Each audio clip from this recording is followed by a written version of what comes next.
Hi guys, Paul Pluta on the Archie Luxury and the Paul Pluta channel. Today I want to discuss my first impressions. I have now had my Bretiling SuperOcean. I have had this watch now for just over 24 hours, and I wanted to make a vid and talk about what do I think of my Bretiling SuperOcean Heritage 42mm. This is the 42mm Bretiling SuperOcean. So let's jump straight in. Okay guys, I've had this watch here for just over 24 hours. What do I think? What do I think of it? Well, I actually quite like it. I'm quite impressed. There's a few things that do piss me off with this wristwatch, and we'll get to that. I'm finding it, my nails are fairly short from various chainsaw accidents, and I gotta tell you, to unclip the safety is really quite hard.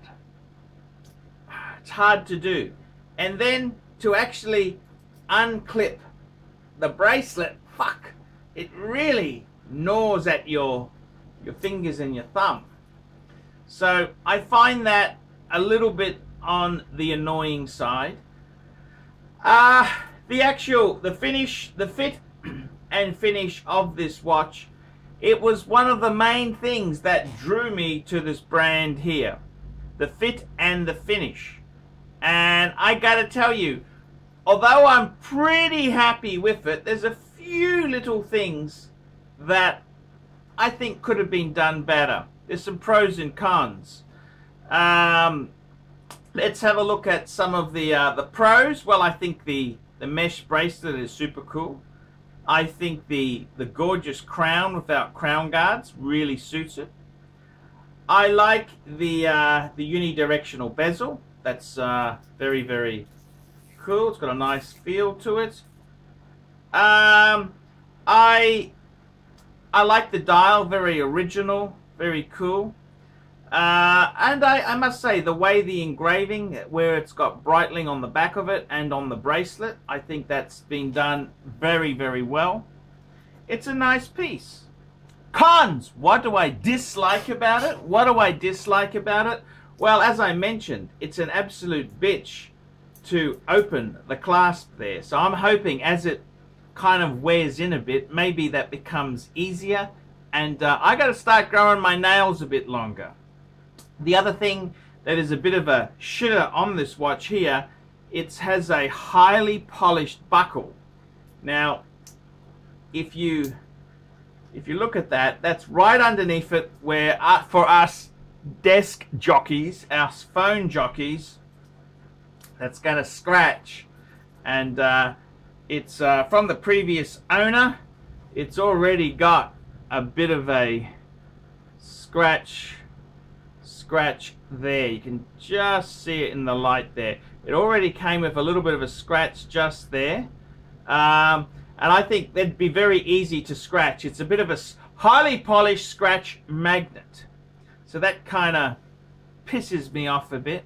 I think the weight of it, I think realistically it probably should be a bit heavier. It feels a wee bit light. The other thing that I am very surprised with, I found very cheap, is the way the glass meets the dial.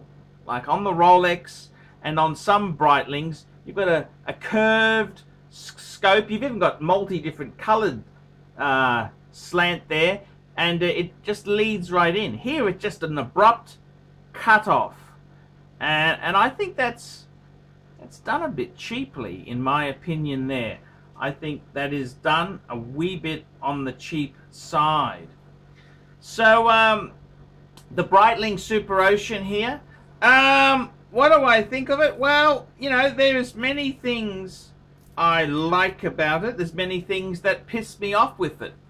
I think time will tell what the verdict is on this piece here. Time will really tell what the situation is.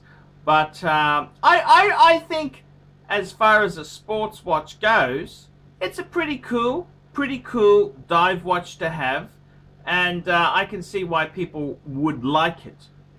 I must say the links are very easy to add in. There's screw-in links, and the mesh bracelet I think is very retro and nice there. What do I think? Expectation, score. What do I think of this piece here? Out of 10, what would I give this piece? Now that I've had it for 24 hours, I'd probably give this piece here, I'd give it a 6 out of 10. 6 out of 10. 6 out of 10. So, I mean, yeah, I don't want to sell it. I don't want to send it back. I'm happy with it. But I don't think it's a perfect piece. Maybe my standards are too sort of high. So I gotta tell you, in all honesty there, I really think it is a cool piece, but it's kind of, in some areas they're kind of a little bit disappointed. So what do I think of it? I think it's, well, it's a beautiful piece. 6 out of 10, that's what I think of it. 6 out of 10 there.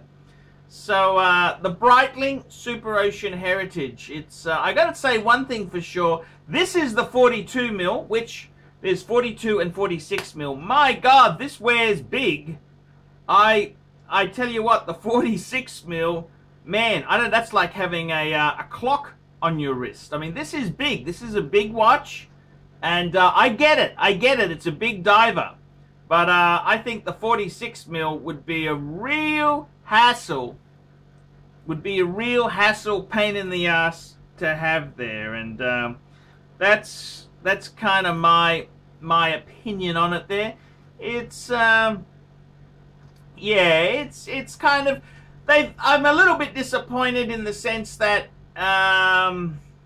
this piece here is only 200 meters waterproof. Some of the other Bretilings go much deeper. It also, not having the Cyclops, the date, the font, and the size of the font they've chosen is a little bit hard to read if your eyes are not perfect. I mean, if you put glasses on, yeah, it's readable. I think the date, the font, and the sort of the script they're using is hard to read. The other thing about this piece here, is the fact that the bezel itself doesn't have any numerals on it. So it's got a triangle, that's the 0 position, but it doesn't have 30 minutes or 20 minutes or 15. You know, I think if they would have just put a few more numerals, they could have used a really beautiful retro font, and it would have given the piece a lot more usability as well as practicality to the piece. So yeah, there's a few things I am disappointed with. There's a few things I really love. I love the crown. I think the crown is beautiful. But yeah, that's my view there. 24 hours later, what do I think of the Bretiling SuperOcean? These are the questions you've got to ask. And I think 6 out of 10. 6 out of 10. 6 out of 10, guys. So I'm making a few videos on this Bretiling. Let me know what you think of this Bretiling SuperOcean. Is it a dud? Is it a dud diver? You tell me what you think, guys. I'm Archie Luxury, reporting on the SuperOcean.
Okay.